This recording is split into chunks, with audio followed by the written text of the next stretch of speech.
तर माधवी खंडाळकर प्रकरणी ठोंबरेंनी पोलीस स्टेशनमध्ये जाऊन राडा घातलाय।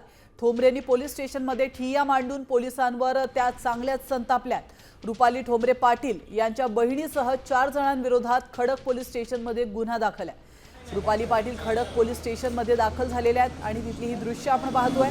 पुण्यामध्ये नसताना देखील रुपाली पाटील यांच्यावरती गुन्हा दाखल केल्याने रुपाली पाटील चांगल्याच आक्रमक झाल्यात।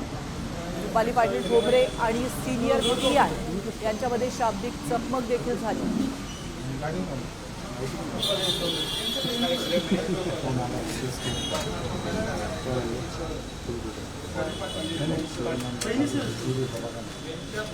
कोणाला बोलू?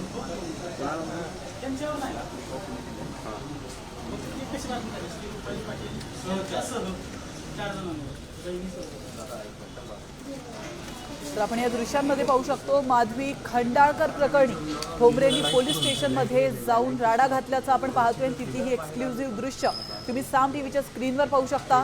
रुपाली पाटील ठोंबरे यांनी पोलीस स्टेशनमध्ये ठिय्या मांडलेला आहे आणि पोलिसांवर त्या चांगल्याच संतापत असल्याची ही दृश्य आपण पाहतोय। आता isakal.com आहे देशातील नंबर 1 ची मराठी न्यूज वेबसाईट। प्रत्येक अपडेटसाठी isakal.com ला नक्की भेट द्या।